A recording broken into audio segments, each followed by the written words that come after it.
La piedad con los difuntos, al obispo Paulino. Traducción, Teodoro C. Madrid. OAR. Testimonio del mismo Agustín en el libro de las Retractaciones. Y, 64-91, escribí un libro, Piedad con los difuntos, cuando fui consultado por carta, si es útil a alguno después de su muerte el que su cuerpo esté enterrado junto a la memoria de un santo. Este libro comienza así: hace algún tiempo que a tu santidad, venerando coepiscopo Paulino. Deus sanctitatitue, coepiscope venerande Pauline. Preámbulo. Respuesta de San Agustín a la consulta de San Paulino de Nola sobre la utilidad real de los enterramientos junto a los mártires y confesores. 1:1. Hace algún tiempo que estoy debiendo carta a vuestra santidad, venerable Paulino, hermano en el episcopado, desde que me escribiste por medio de los emisarios de nuestra religiosísima hija Flora, preguntándome si es provechoso a un difunto sepultar su cuerpo junto a la memoria de algún santo. Esta misma cuestión te la había propuesto la recordada viuda a propósito de su hijo, que había fallecido en ese lugar, y tú le habías respondido para consolarla lo que cualquier madre habría deseado con afecto maternal y piadoso, esto es, conseguir que el cuerpo de su hijo, el joven cristiano Cinegio, fuera sepultado en la basílica del bienaventurado confesor de la fe, Félix. Con esta ocasión, y aprovechando los mismos portadores de tu respuesta, me escribes también a mí, consultándome, para que te dé mi parecer sin ocultar tú mismo el tuyo. Porque opinas que no es inútil el cuidado de las almas piadosas y cristianas que se preocupan de todo esto en favor de sus difuntos. Además añades que no se puede olvidar que la Iglesia Universal ha tenido la santa costumbre de pedir por los difuntos. De donde se puede concluir que es provechoso al hombre, después de su muerte, proveer por amor a los suyos de un lugar de sepultura donde se vea de este modo la protección deseada de los santos.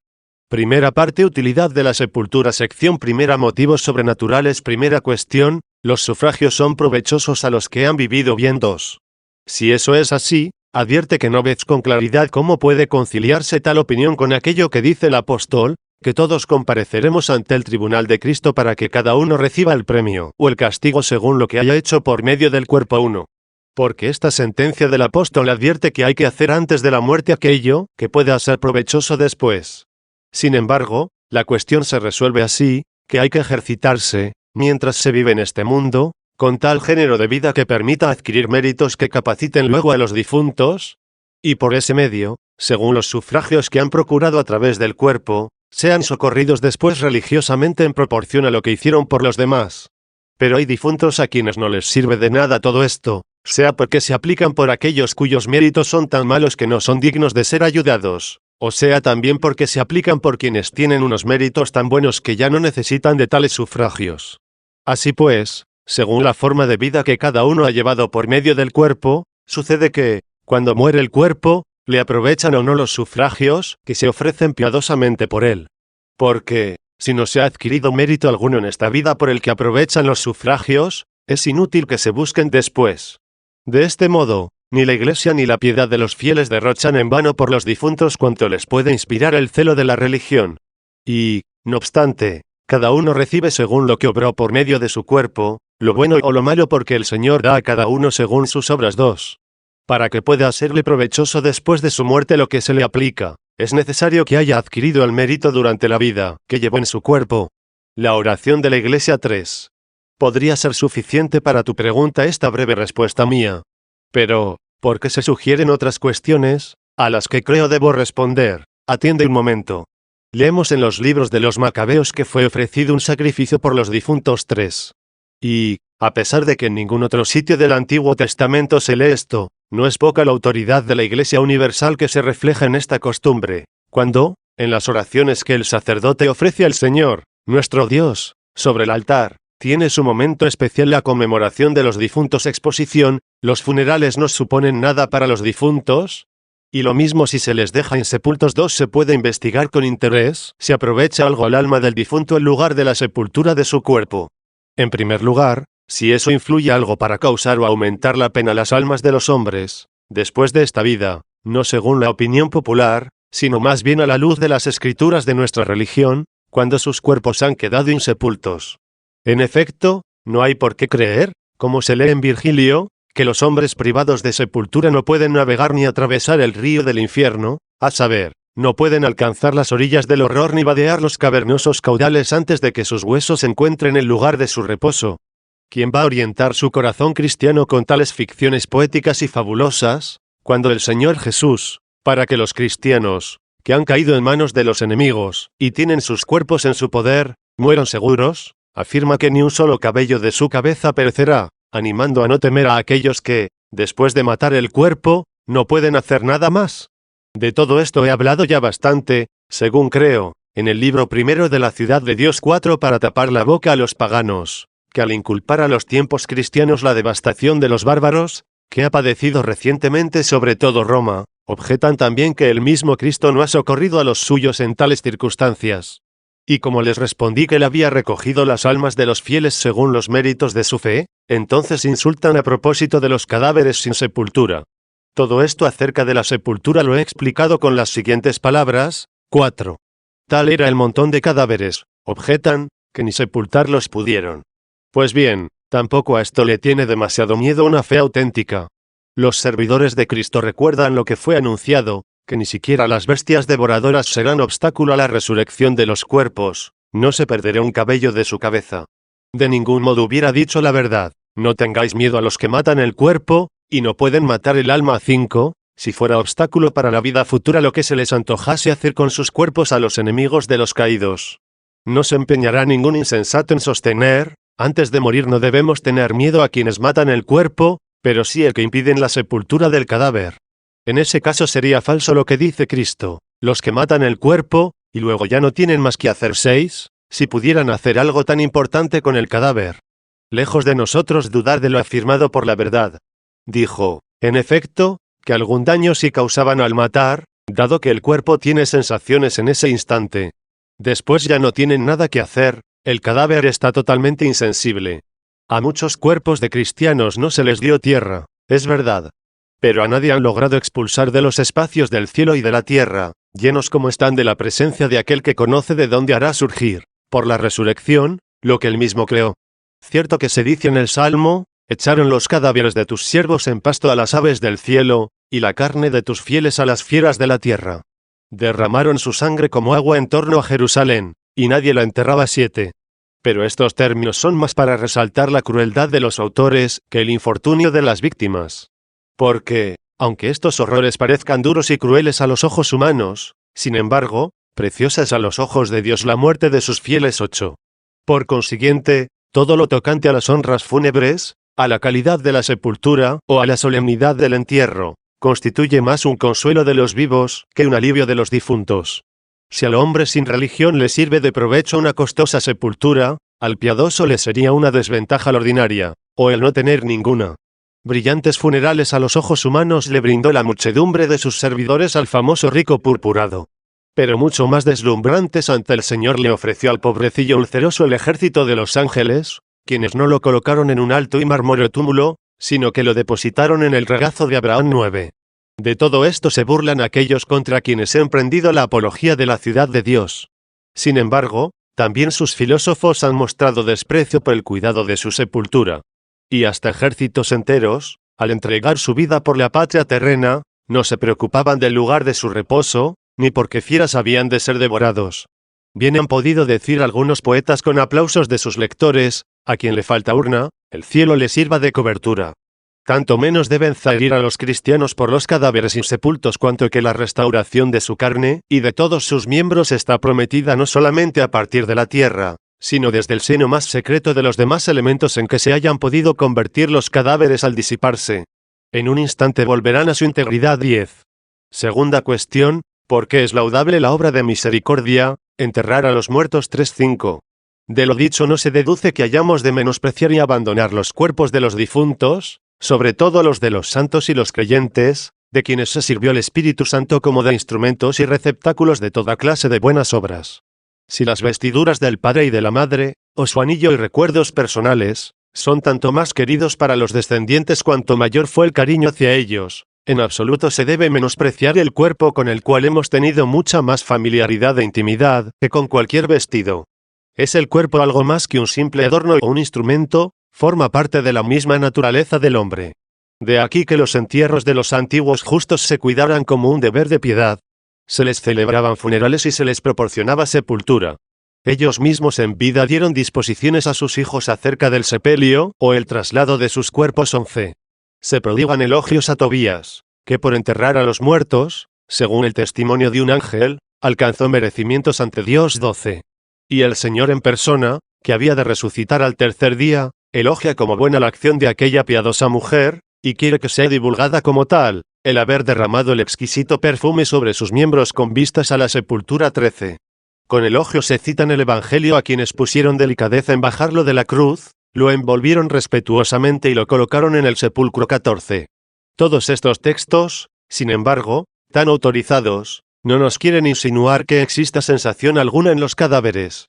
Más bien nos indican que la divina providencia se interesa también por los cuerpos de los difuntos y que se complace en todos estos deberes de piedad para con ellos, porque van reafirmando nuestra fe en la resurrección. Aquí se nos da también otra saludable lección sobre la gran recompensa que nos aguarda por las limosnas ofrecidas a quienes tienen vida y sensibilidad, puesto que ante Dios no caerán en el vacío las delicadezas derrochadas en nuestras obligaciones con los miembros ya sin vida de los humanos. Otras disposiciones hay también de los santos patriarcas, conscientemente pronunciadas como portadoras de un contenido profético, acerca de la sepultura o traslado de sus cuerpos. 15, pero no es este el lugar adecuado para tratarlo. Es suficiente con lo expuesto. En lo referente a los bienes indispensables de los vivos, como puede ser el alimento y el vestido, si bien es cierto que su falta les causa una grave molestia, así y todo no les hace a los buenos rendirse en su fortaleza ante el sufrimiento, ni les arranca de raíz su religiosidad, sino que la vuelve más fecunda por más experimentada. Cuánto menos han de sentirse desgraciados estos justos si les llegan a faltar los cuidados que se suelen emplear en los funerales y en el entierro de los cuerpos difuntos, estando ya ellos en la paz de las escondidas moradas de los santos. Por eso, cuando en el saqueo de Roma, o de cualquier otra ciudad, les han faltado a los cadáveres de los cristianos estas atenciones, ni fue culpa de los vivos, que no podían hacerlo, ni constituyó una desgracia para los difuntos, que no podían sentirlo. Tercera cuestión, ¿qué provecho puede traer la sepultura en lugar sagrado junto a un mártir? 4:6. Siendo esto una gran verdad, el elegir junto a las memorias de los santos un lugar destinado a sepultar los cuerpos es también propio del buen sentimiento humano respecto a los funerales de los suyos. Porque si cualquier religión está presente cuando son sepultados, no puede no estar presente cuando se trata del lugar de la sepultura. Sin embargo, aun cuando los vivos encuentran tales consuelos al manifestar su piedad para con los suyos, no veo dónde estén los sufragios de los difuntos, a no ser que, al recordar dónde han sepultado los cuerpos de sus seres queridos, los encomienden con oraciones a los mismos santos, para que los ayuden como intercesores ante el Señor. Lo cual pueden hacer ciertamente aunque no puedan sepultarlos en lugares santos. Y se llaman memorias o monumentos aquellos sepulcros que han llegado a ser insignes, no por otra causa sino porque traen a la memoria a aquellos que ya no sirven, para que el olvido tampoco los aparte de los corazones. Y, al advertirlo, hacen que sean recordados. La palabra, memorias, lo expresa también clarísimamente. Y se llama monumento porque amonesta a la mente, esto es, advierte. Los griegos llaman mnemeion a lo que nosotros latinos llamamos memoria o monumento, porque en su idioma se dice mnemia la misma memoria por la que nosotros recordamos. Por tanto, cuando el alma recuerda el lugar donde ha sido sepultado el cuerpo de un ser muy querido, y este lugar coincide con el nombre de un mártir venerable, el afecto del que recuerda y reza encomienda al mismo mártir el ser querido. No hay duda de que el afecto que los fieles manifiestan para con sus difuntos más queridos aprovecha a aquellos que, viviendo aún, han merecido que todo les beneficie después de esta vida. Y cuando por alguna necesidad no sea posible sepultar los cuerpos, o sepultarlos en lugares santos, nunca hay que omitir los sufragios por sus almas. La Iglesia lo hace por todos los difuntos en la Asamblea Cristiana y Católica, aun callando sus nombres, con una conmemoración general, de tal modo que, cuando los padres, los hijos, los parientes o amigos descuidan este deber, la única piadosa Madre Común los tiene presentes SUPLIENDO a todos. Pero, si faltan estos sufragios, que se hacen con fe recta y verdadera piedad por los difuntos, creo que no sería de ningún provecho para sus almas, que los cuerpos sin vida estén enterrados en los lugares santos. Cuarta cuestión, que añade un lugar santo a la sepultura 5:7. Por tanto, cuando la Madre Cristiana, de la que me has hablado, ha deseado que el cuerpo de su hijo cristiano difunto sea sepultado en la basílica de un mártir, si ella ha creído que su alma es ayudada por los méritos del mártir, Esta fe ya es una súplica, y le ha sido útil si algo le ha aprovechado. Y cuando con el pensamiento acude al sepulcro, y pide por su hijo insistentemente, lo que ayuda al alma del difunto no es el lugar del cuerpo muerto, sino el afecto materno revivido por el recuerdo del lugar. Porque tanto el encomendado como aquel a quien se encomienda no están a la vez infructuosamente en la memoria del que reza. Efectivamente, los que rezan hacen con su cuerpo lo que conviene a la oración, se arrodillan, extienden las manos o se postran en el suelo, y si hacen algún otro gesto visiblemente, aunque Dios conoce su voluntad invisible y la intención de su corazón, y no tiene necesidad alguna de estos indicios externos para que esté presente ante la conciencia humana, sin embargo, el hombre se estimula de este modo a orar y a gemir con más humildad y fervor. Y no sé cómo, cuando esos gestos del cuerpo no pueden hacerse sino con un movimiento interior del alma, el movimiento interior invisible que los ha hecho se aumenta con los mismos gestos exteriorizados de nuevo visiblemente, y, por lo mismo, el afecto del corazón, que ha precedido para que se hagan, crece, porque han sido hechos. No obstante, cuando alguno está impedido, o no puede hacer esto con sus miembros, no por eso deja de orar el hombre interior, y se postra ante los ojos de Dios en la intimidad más secreta, donde se arrepiente. Igualmente, cuando alguno se interesa con tesón dónde va a ser enterrado el cuerpo de su difunto, ese reza también por su alma, porque el afecto primero elige el lugar santo, tanto cuanto es el lugar santo, al recordarlo, una vez sepultado el cuerpo allí, renueva y aumenta más aquel afecto. Y aun cuando no pueda inhumar al ser querido donde el alma religiosa prefería, no debe por eso omitir los sufragios necesarios en la oración por los difuntos. Porque, donde quiera que esté o no esté enterrado el cuerpo de un difunto, ha de procurarse para el alma el eterno descanso. Ya que, cuando sale del cuerpo, se lleva consigo la conciencia de lo que puede importarle cada uno, según haya sido en lo bueno y en lo malo. Ni ha de esperar en la vida futura a ser ayudado por aquel cuerpo al que ella misma daba la vida, que le quitó al salir de él, y que le va a restituir al volver, porque no es la carne la que adquiere para el espíritu, sino que es el espíritu el que adquiere para la carne hasta el mérito de la misma resurrección, cuando la haga revivir para la pena o para la gloria. Conclusión, importa poco el lugar o sepultura para la vida eterna 6.8.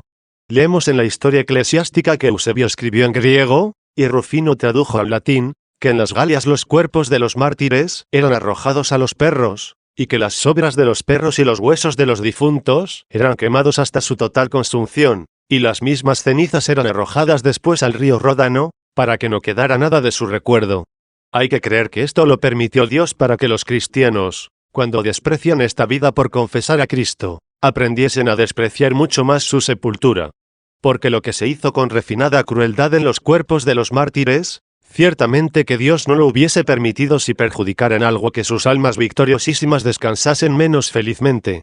En realidad, está claro que no por otra cosa dijo el Señor, no temáis a los que matan el cuerpo, y después no pueden hacer más 16, porque no iba a permitirles hacer algo sobre los cuerpos de sus difuntos, sino porque cuanto les permitiese hacer no podía disminuir en nada la felicidad cristiana de los difuntos, ni llegar a tentar en nada la conciencia de los que viven después de la muerte, ni perjudicar en nada los mismos cuerpos para que no resuciten totalmente íntegros.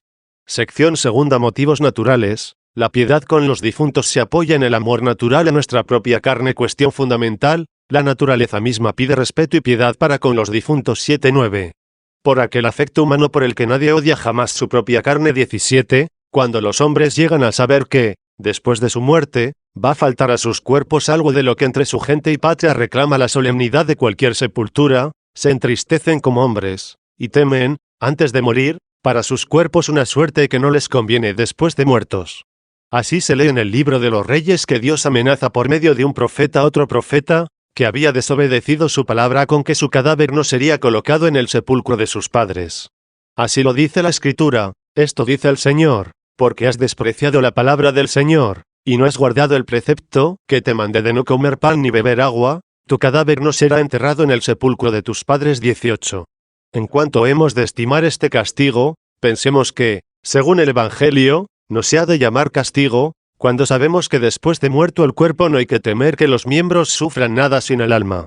Sin embargo, considerando el afecto humano hacia la propia carne, pudo el profeta atemorizarse y contristarse, estando vivo, por lo que no había de sentir, cuando estuviese muerto. Y este era el castigo que le dolía en el alma por lo que habría de pasarle a su cuerpo, aunque no le doliera ya cuando se cumpliese.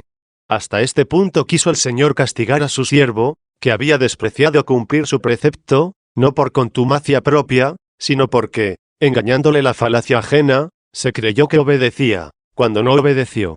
Ni hay que pensar que fue muerto por la fiera para arrebatar su alma al suplicio del infierno, puesto que el mismo león, que lo había matado, veló su cuerpo, dejando ileso también al jumento que lo llevaba, y que asistía junto a aquella fiera salvaje con intrépida presencia al funeral de su amo. En este signo prodigioso está claro que el hombre de Dios fue corregido temporalmente hasta con la muerte, más bien que castigado después de la muerte. A este propósito, el apóstol, cuando ha recordado las enfermedades y las muertes de muchos por las ofensas de algunos, dice, porque si nosotros mismos nos juzgásemos, no seríamos juzgados por el Señor. Pero cuando somos juzgados por el Señor, somos corregidos por Él para no ser condenados con el mundo. 19. Pues el mismo que lo había engañado le dio sepultura con todos los honores en su propio sepulcro, y a su vez él procuró ser sepultado junto a sus huesos, esperando que, a su tiempo, pudiera perdonársele también a él en sus huesos, cuando, según la profecía de aquel hombre de Dios, Josías, rey de Judá, desenterró en aquella tierra los huesos de muchos muertos, y profanó con los mismos huesos los altares sacrílegos que habían sido levantados a los ídolos. Pero es cierto que perdonó a aquel sepulcro donde descansaba el profeta, que había predicho eso hacía más de 300 años, y por su causa tampoco fue violada la sepultura de aquel que lo había seducido. 20. En realidad, con aquel afecto con que nadie odia su propia carne, había provisto para su cadáver el que con la mentira había matado su propia alma. Así pues, por lo mismo que cualquiera ama naturalmente su propia carne, le sirvió de castigo a aquel profeta el saber que no descansaría en el sepulcro de sus padres, y al engañador de poner cuidado en salvar sus huesos, si descansaba junto a aquel cuyo sepulcro nadie profanaría. Exposición: los mártires de Cristo vencieron también el afecto natural del cuidado de la sepultura. 8:10. Los mártires de Cristo, luchando por la verdad, vencieron también este afecto natural. Y no tiene nada de extraño que ellos hayan despreciado lo que después de muertos no habían de sentir, cuando no pudieron ser vencidos por aquellos tormentos que sentían, estando vivos y sensibles. Claro que Dios, que no permitió al león tocar más el cuerpo del profeta, que había matado y lo convirtió de victimador en guardián, claro que podía, repito, alejar de los cuerpos muertos de los suyos a los perros a quienes los arrojaban. Podía igualmente atemorizar de mil maneras la crueldad de los mismos hombres para que no tuviesen la osadía de quemar los cadáveres y esparcir sus cenizas. Pero es que no debió faltar tampoco esta prueba en la múltiple variedad de tribulaciones, para que la fortaleza de su confesión, que no cedía ante la ferocidad de la persecución por la vida del cuerpo, no se acobardase ante la privación de las honras públicas. Y, finalmente, era necesario que la fe en la resurrección no temiese la destrucción de sus cuerpos. En efecto, todo esto debió ser permitido para que los mártires, encendidos en la confesión de Cristo, después de esos ejemplos de tan grande horror, se hiciesen testigos también de la verdad, de la que habían aprendido que aquellos que mataban sus cuerpos no tenían ya nada más que hacer. Porque todo cuanto hiciesen a sus cuerpos muertos en nada les afectaba. Puesto que, en una carne que carece de toda vida, el que ha emigrado de allí ni podía sentir cosa alguna, ni perder nada de allí el que la ha creado. Pero, al hacer tales ultrajes con los cuerpos de los inmolados, cuando ya los mártires los habían soportado sin temor con gran fortaleza, había sin embargo un gran dolor entre los hermanos, porque no tenían libertad alguna para cumplir en justicia con los funerales de los santos, ni las vigilias severas de los crueles guardianes permitían recoger ocultamente cosa alguna, como lo atestigua la misma historia. De este modo, cuando no podían hacer daño alguno a aquellos que habían sido muertos, ni el descuartizamiento de los miembros, ni la calcinación de los huesos, ni la dispersión de sus cenizas, sin embargo, sí afligía una gran compasión a esos que no podían dar sepultura a ninguna de sus reliquias, porque de alguna manera sufrían ellos mismos por los que ya no sufrían en modo alguno. Y donde ya no era posible sufrimiento alguno de aquellos, estaba la compasión dolorosa de estos. Conclusión: la Escritura alaba la piedad para con los difuntos. 9:11. Por esa compasión dolorosa, de que he hablado, son alabados y también bendecidos por el rey David aquellos que dieron sepultura a los huesos áridos de Saúl y de Jonatán. 21. Y qué misericordia se da a los que nada sienten. ¿O acaso hay que volver a aquella opinión según la cual los insepultos no van a poder atravesar el río infernal? Que eso esté lejos de la fe cristiana. De lo contrario, se ha obrado pésimamente con la ingente muchedumbre de mártires cuyos cuerpos no han podido ser sepultados, y la verdad les he dicho con engaño, no temáis a los que matan el cuerpo, y después no tienen más que hacer. 22. Si es que los perseguidores pudieron hacerles tan grandes males, que les impidiesen llegar a los lugares deseados. Pero, porque esto es sin ninguna duda una falsedad evidente, ni perjudica en nada a los fieles la sepultura negada a sus cuerpos, ni aprovecha algo a los infieles cuando la sepultura es ostentosa. ¿Por qué, entonces, se dice de aquellos que sepultaron a Saúl y a su hijo, que hicieron misericordia, y son bendecidos por el Rey piadoso? Porque impresionan bien a los corazones compasivos, cuando les duelen los cuerpos ajenos de los muertos todo aquello que, por el afecto con el que nadie odia jamás su propia carne, no quieren que suceda después de su muerte a sus propios cuerpos. Y eso que quieren que se les dé a ellos cuando ya no sean capaces de sentir, eso mismo procuran dar solo a los que ya son insensibles, cuando ellos mismos aún sienten. Segunda parte: las apariciones de los difuntos. Sección primera: los difuntos, ¿cómo se aparecen a los vivos? Primera cuestión: ¿qué hay que pensar de las apariciones durante el sueño? 10-12.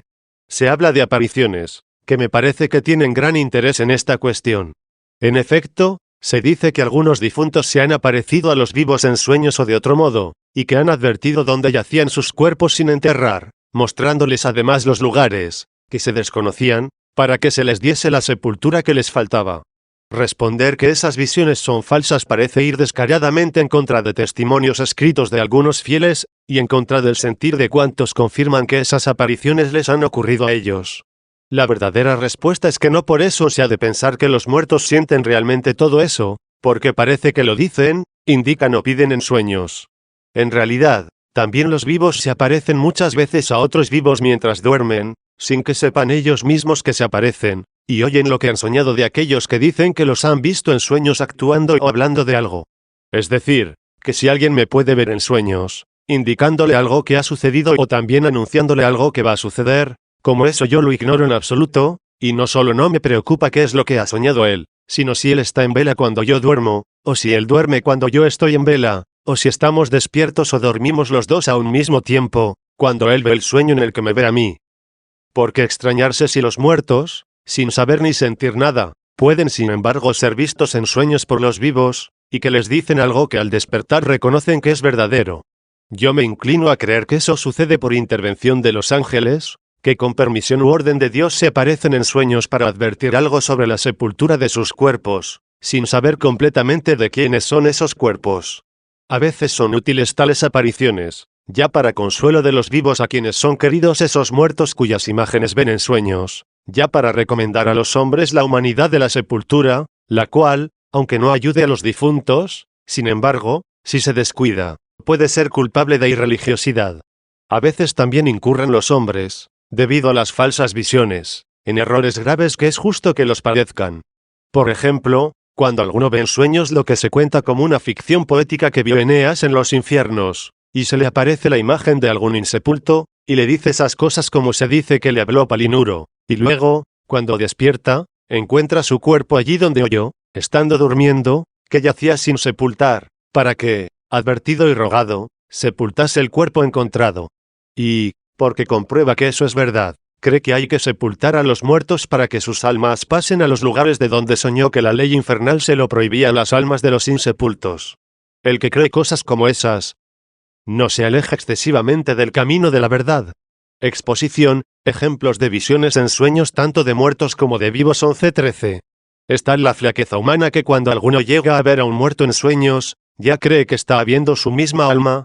En cambio, cuando ve en sueños del mismo modo a un vivo, se cree sin dudar que no se le ha aparecido ni su alma ni su cuerpo, sino una imagen de ese hombre. ¿Cómo, si no, pudiesen también aparecerse en sueños no las almas de los difuntos del mismo modo ignorantes, sino sus imágenes?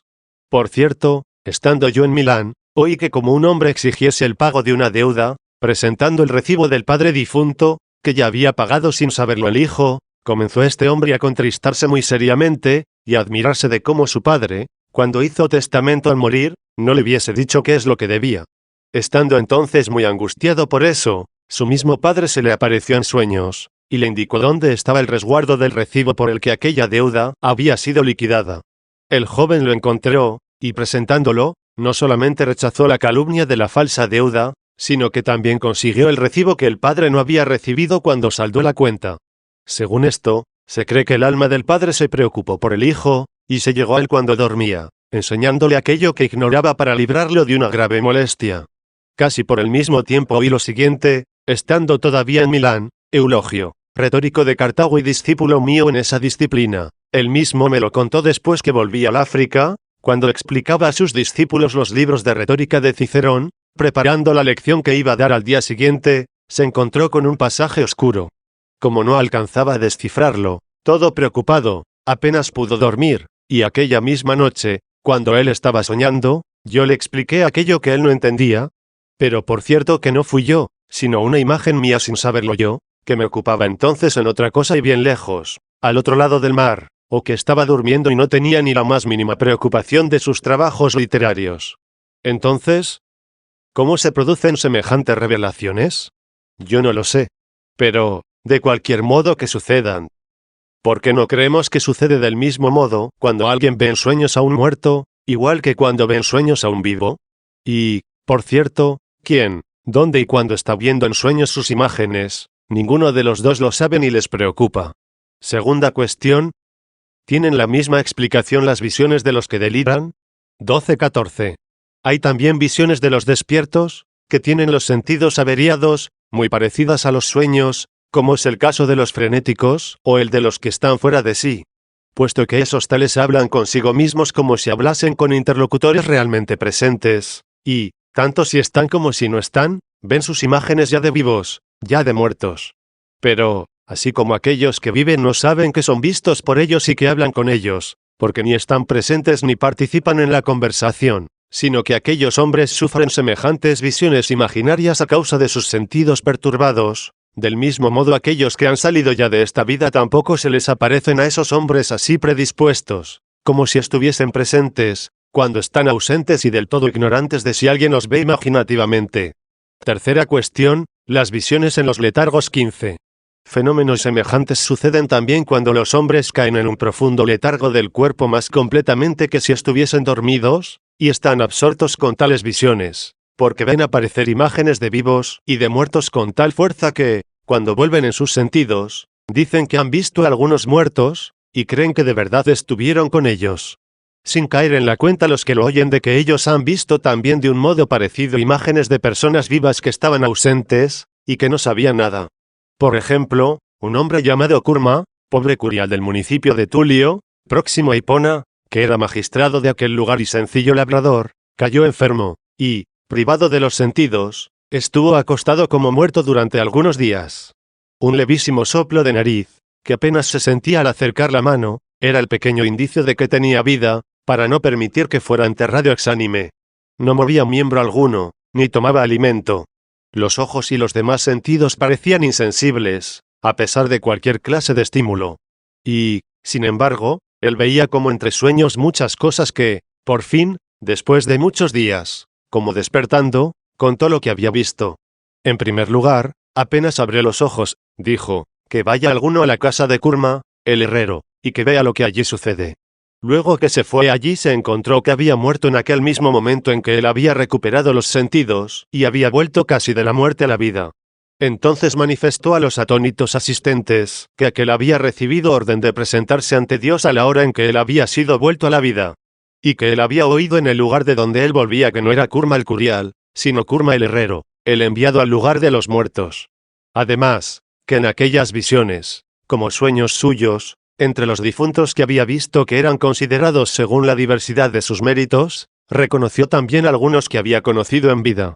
Y en verdad que yo apenas le hubiese dado crédito, si él no hubiese visto entre aquellos, como en sueños suyos, también algunos que viven todavía, por ejemplo, algunos clérigos de su región, entre los cuales oyó allí un sacerdote, que sería bautizado por mí en Hipona, lo cual decía que también sucedió.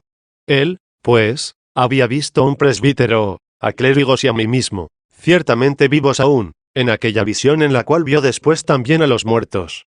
¿Por qué no se va a creer que él ha visto a los muertos como nos ha visto a nosotros vivos, esto es, a unos y a otros ausentes, y sin saberlo?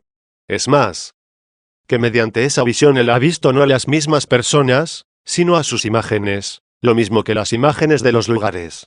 De hecho, él vio la propiedad donde ese presbítero vivía con sus clérigos, también vio Hipona, donde, por así decirlo, fue bautizado por mí. Pero de cierto que él no estaba presente en esos lugares, cuando él tenía la ilusión de que estaba allí. En efecto, él ignoraba lo que se estaba haciendo allí en aquel momento, lo cual lo habría sabido, sin duda, si hubiese estado allí realmente. Por tanto, esas visiones que se ven en tal estado no presentan la realidad de las cosas como son en sí, sino que se esbozan como una sombra y representación imaginaria de las cosas. Finalmente, después de las muchas visiones que él vio, contó que fue introducido también en el paraíso, y que le dijeron cuando le volvían a enviar de allí a los suyos: vete y bautízate, si quieres vivir un día en este lugar de los bienaventurados. Después, como advertido de que fuese bautizado por mí, respondió que ya lo había hecho. Pero aquel que le hablaba le replica: vete y bautízate realmente, porque tú te has visto bautizado en la visión. Después que se curó, vino a Hipona. Estaba cerca la Pascua, se inscribió entre los demás competentes, desconocido de mí como de los demás, pues él no se preocupó de contar aquella visión, ni a mí ni a ninguno de mis presbíteros. Fue bautizado y, terminados los días santos, se volvió a su casa. Pasados 2 años o quizá más, yo tuve conocimiento de todo esto. El primero que me habló de estas cosas fue un amigo mío y a la vez suyo que, sentado a mi mesa, llevó la conversación sobre esas materias. Después, yo insistí y logré que él mismo estando presente me lo contase delante de hombres honrados, con ciudadanos suyos que lo atestiguaban todo, su curiosa enfermedad, su estado de muerte durante muchos días, la muerte del otro Kurma, el herrero, que he recordado más arriba, y de todos esos detalles que, al írmelos diciendo a mí, ellos iban recordando por habérselos oído contar a él mismo entonces. Así concluyo que, como él vio su bautismo y me vio a mí mismo y a Hipona, la basílica, el baptisterio, no en su misma realidad, sino en algunas semejanzas de las cosas, él ha visto también del mismo modo a los demás, algunos vivos, sin que los mismos vivos lo supieran. ¿Por qué, pues, no habría visto también de la misma manera a aquellos muertos sin que los mismos muertos lo supiesen? Sección segunda. Cuestión general, relaciones de los muertos con los vivos. Primera pregunta: ¿cómo intervienen las almas de los muertos en los asuntos de los vivos? 13:16. Porque no creo que esas visiones sean operaciones angélicas por una disposición de la providencia de Dios, que se sirve sabiamente tanto de los buenos como de los malos, según la profundidad insondable de sus juicios. 23, para que con ellas las mentes de los mortales sean o instruidas, o engañadas, o consoladas, o atemorizadas, según que a cada uno le sea otorgada la misericordia, o bien aplicado el castigo por aquel a quien la Iglesia no canta en vano la misericordia y el juicio. 24. Que cada uno tome como quiera lo que voy a decir.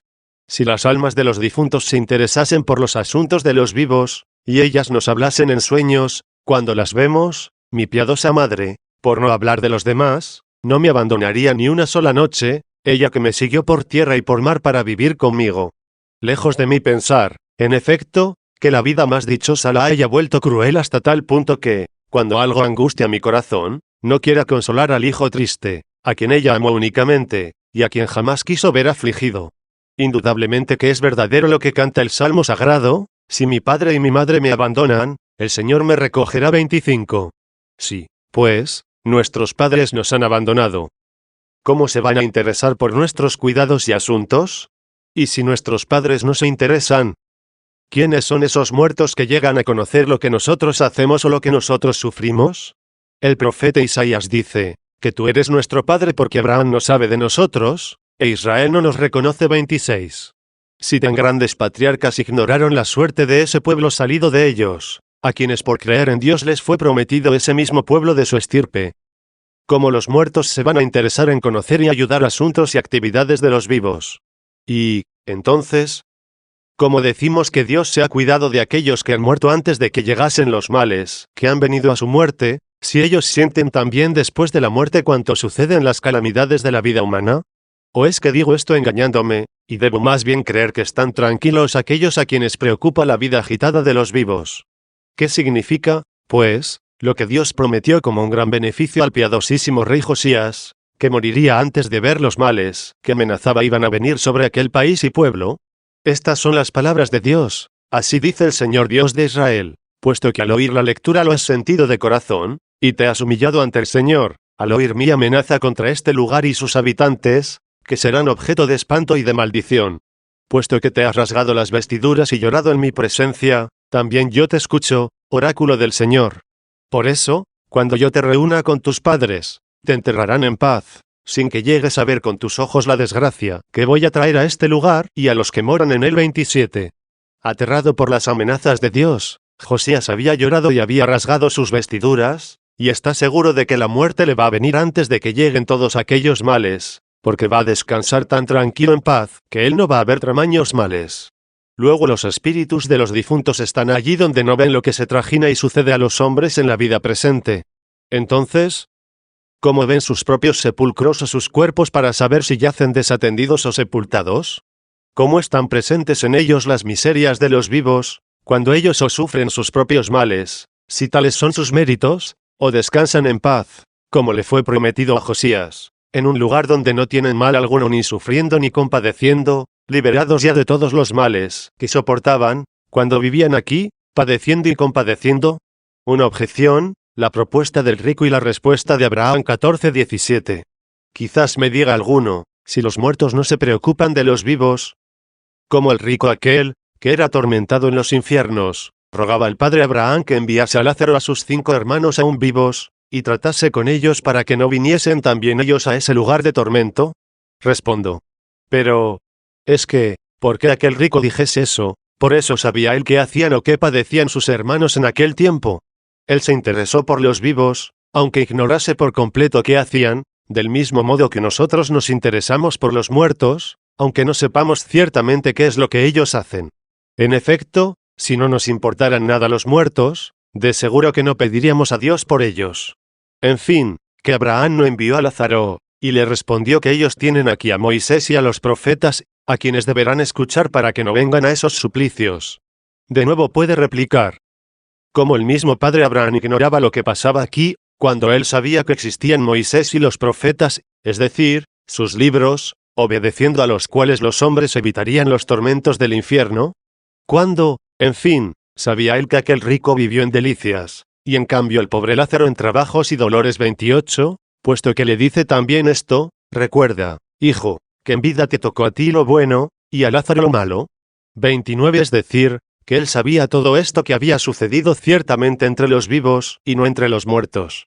Con todo, él pudo conocerlo, no cuando eso sucedió entre los vivos, sino porque se lo indicó Lázaro después de muertos, para que no resulte falso lo que dice el profeta, Abraham no sabe de nosotros. Conclusión, como los muertos pueden saber lo que sucede aquí. 15:18. Así pues, hay que convenir que en realidad los muertos no saben lo que aquí sucede, en cuanto que está sucediendo aquí. Pero ellos sí pueden saberlo después, por aquellos que al morir van llegando de aquí hasta ellos. Y no todas las cosas, sino aquellas que les son permitidas revelar a los que también se les permite recordarlas, y lo que conviene que sepan aquellos a quienes se las revelan. Los muertos también pueden saber por medio de los ángeles, prontos a ayudar en los asuntos que se desarrollan aquí, todo lo que aquel a quien le están sometidas todas las cosas juzga que debe saber cada uno de ellos. En efecto, pues si no hubiese ángeles que pudiesen estar presentes en los lugares, tanto de los vivos como de los muertos, no hubiese dicho el Señor Jesús, se murió el mendigo, y los ángeles lo llevaron al seno de Abraham. 30.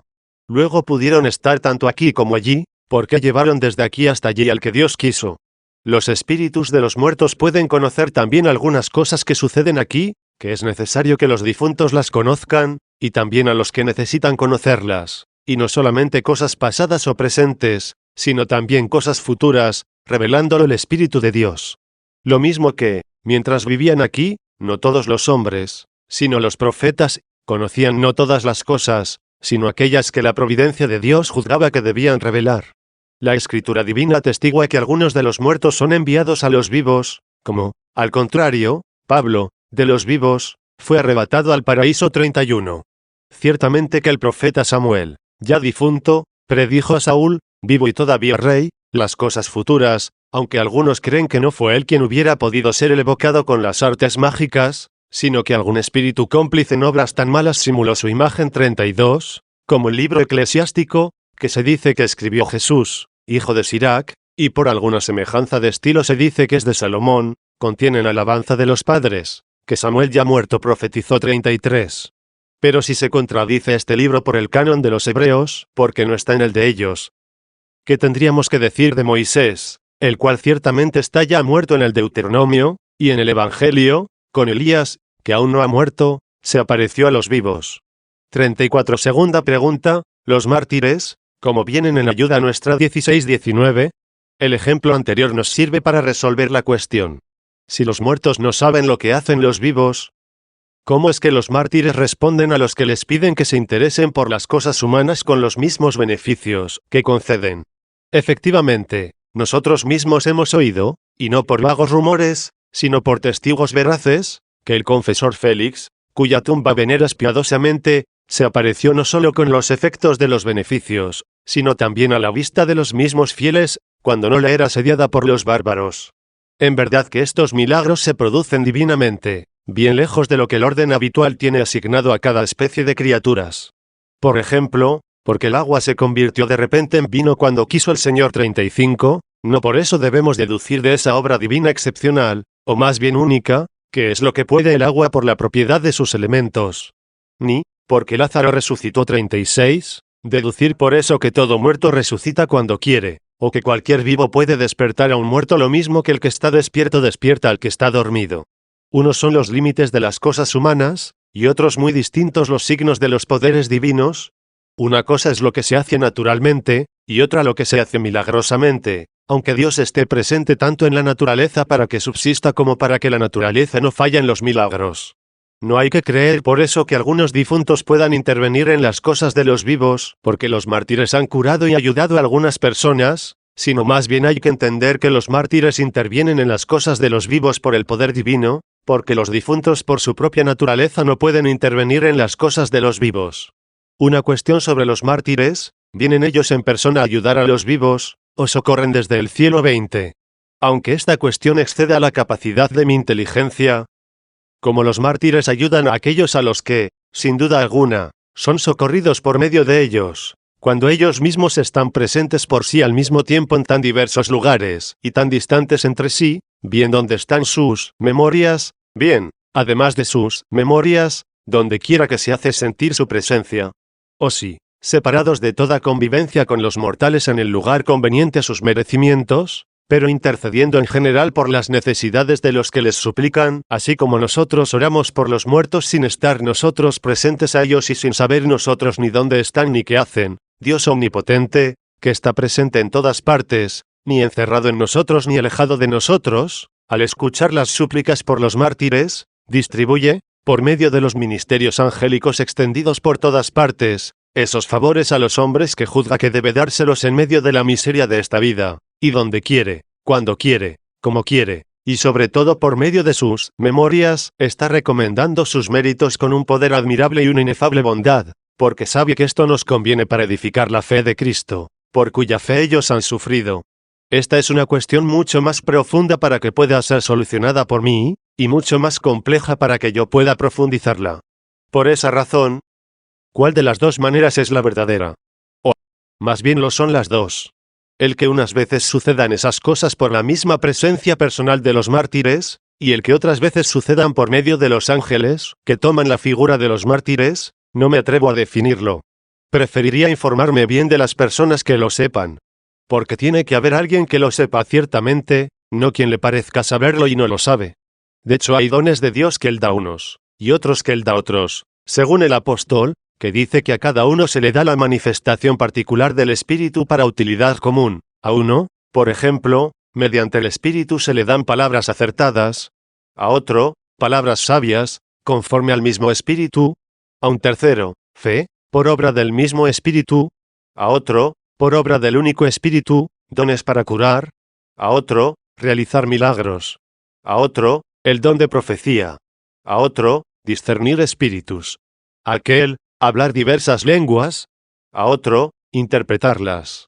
Yero todo esto lo activa el mismo y único Espíritu, que lo reparte todo, dando a cada uno en particular lo que a él le parece. 37.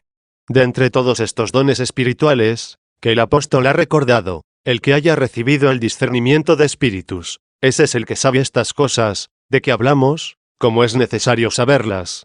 Apariciones diversas, del monje Juan, de los mártires. 17-21. Debemos creer que tal fue aquel famoso monje Juan, a quien el emperador Teodosio el Grande consultó sobre el éxito de la guerra civil, porque tenía realmente el don de profecía. Ni puedo poner en duda de que a cada uno pueda distribuirse la totalidad de los dones, como tampoco que uno solo pueda tener muchos. Pues este monje Juan, cuando una mujer religiosísima deseaba impacientemente verlo, y se lo pedía con la mayor insistencia por medio de su marido, como él no quería, porque nunca lo había permitido a las mujeres, le contesta: «Vete y di a tu mujer que me verá la noche próxima, pero en sueños». Y así sucedió, y la amonestó cuanto convenía amonestar a una esposa fiel. Cuando ella despertó, indicó a su marido que ella había visto a aquel hombre de Dios, como él lo había conocido, y lo que había oído de él. Esto me lo refirió un varón grave y noble que lo recogió de ellos mismos, y es dignísimo de ser creído. Pero si yo mismo hubiese visto a aquel santo monje, que, como se dice, se dejaba interrogar pacientísimamente, y respondía con la mayor sabiduría, yo le habría preguntado algo que se refiere a esta cuestión que nos ocupa, si él mismo vino en sueños a aquella mujer, esto es, si fue su espíritu en la figura de su cuerpo, como nosotros soñamos en la figura de nuestro cuerpo, o si la visión ocurrió mientras él estaba haciendo otra cosa, o cuando dormía, soñando algo distinto, sea por medio del ángel, sea de cualquier otro modo, y predijo que iba a suceder aquello, como él lo prometía, revelándoselo al espíritu. Porque, si él mismo intervino en lo que soñaba, eso lo pudo hacer por una gracia extraordinaria, no por la naturaleza, y por un don de Dios, no por su propio poder. En cambio, si, cuando él estaba haciendo otra cosa, o durmiendo y ocupado en otras visiones, la mujer lo vio en sueños, entonces sucedió tal cual es aquello que leemos en los Hechos de los Apóstoles, cuando el Señor Jesús habla a Ananías de Saulo, y le indica que Saulo ha visto a Ananías, que venía a él, cuando esto el mismo Ananías no lo sabía. 38. El caso de los mártires. A cualquier cosa de estas que aquel hombre de Dios me respondiese, yo me apresuraría también a preguntarle sobre los mártires. Si ellos están presentes en sueños, o de qué otra manera, a los que los ven en la figura en que ellos quieren. Y, sobre todo, cuando los demonios confiesan en los hombres posesos que son atormentados por ellos, y les piden que los perdonen. Si todo esto sucede por voluntad de Dios mediante las potestades angélicas para honrar y recomendar a los santos en utilidad de los hombres, mientras ellos están en completo reposo y lejos de nosotros, dedicándose a otras visiones mucho mejores y orando por nosotros.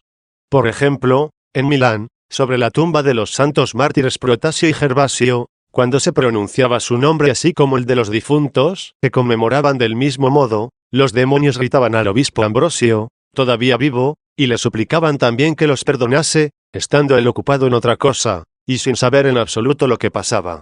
Finalmente, yo le pediría al mismo Juan si las apariciones se hacen a veces por medio de la presencia personal de los mártires, y otras veces por medio del ministerio de los ángeles, y, si pueden, y con qué signos pueden ser distinguidas estas dos cosas por nosotros, o bien si no es capaz de percibirlas y reconocerlas, sino quien tiene aquel don por el Espíritu de Dios, que reparte a cada uno los favores particulares como él quiere. Yo creo que el mismo Juan me explicaría todas estas cosas como yo quisiera, para que, enseñándomelo él, yo aprendiese y conociese aquellas cosas, que fuera oyendo que son verdaderas y ciertas, o para que yo creyese lo que no supiese, al decírmelo él, que lo sabía. Y, si tal vez me respondiese y dijese con la Santa Escritura, no investigues las cosas más altas que tú, y no llegues a escudriñar las cosas más ocultas, sino piensa siempre lo que te ha mandado el Señor. 39, yo lo recibiría también con gratitud. Porque no es pequeño el fruto, cuando vemos con certeza y claridad que no debemos escudriñar los puntos oscuros e inciertos que no podemos comprender, y como cada uno quiere aprender pensando en ser útil, si lo sabe, aprenda a no hacer daño, si lo ignora. Conclusión general: sufragios por los difuntos, el sacrificio del altar, las oraciones, las limosnas, la sepultura. 18-22. Resueltas las cuestiones principales, estemos bien convencidos de que llegan a los difuntos por quienes ejercitamos la piedad las súplicas solemnes hechas por ellos en los sacrificios ofrecidos en el altar, las oraciones y las limosnas, aunque no aprovechen a todos por quienes se hacen, sino tan solo a los que en vida hicieron méritos para aprovecharlos. Pero, porque nosotros no podemos discernir quiénes son, es conveniente hacerlos por todos los bautizados para que no sea olvidado ninguno de aquellos a los que puedan y deban llegar esos beneficios. En efecto, es mejor que sobren tales bienes a quienes ni pueden perjudicar ni aprovechar, antes que falten a quienes pueden necesitarlos. No obstante, Cada cual pone tanto más celo en hacer todo eso por los suyos cuanto mayor es su esperanza de que los suyos hagan otro tanto por él. Los cuidados empleados en el sepelio del cuerpo no son un salvoconducto de salvación, sino un deber de humanidad según el sentimiento natural por el que nadie odia su propia carne en 40. Por tanto es conveniente rendir todo el cuidado y piedad que se pueda en favor del cuerpo de nuestro prójimo, cuando haya salido de esta vida aquel que así lo hacía. Y si hacen todo esto hasta los que no creen en la resurrección de la carne, ¿cuánto más deben hacerlo los que creen que ese servicio aplicado a un cuerpo sin vida, pero que ha de resucitar y vivir eternamente, es en cierto modo un testimonio de la misma fe? En cuanto a la sepultura junto a las memorias de los mártires, me parece que solamente le aprovecha al difunto para que, al encomendarlo a la protección de los mártires, se aumente también el fervor de la oración en favor suyo. Despedida y saludo fraterno a San Paulino 23. Ahí tienes mi respuesta a las cuestiones que tú has tenido a bien proponerme, tan precisa como he podido. Si es más larga de lo que conviene, discúlpame, porque lo ha hecho el deseo de estar hablando más tiempo contigo. Yo te pido que me hagas conocer con tu respuesta cómo he recibido tu venerable caridad este libro, que sin duda alguna te lo hará más grato aún su portador, esto es, el hermano y copresbítero nuestro Candidiano, a quien he recibido de todo corazón, bien conocido por sus letras, y al que he dejado partir con pena. Realmente nos ha consolado mucho en la caridad de Cristo con su presencia, y te debo confesar que a instancia suya te he estado obedeciendo a ti. Porque son tantas las cosas que me absorben, que, a no ser porque su continua advertencia me impedía olvidarme, tal vez tu pregunta hubiera quedado sin mi respuesta.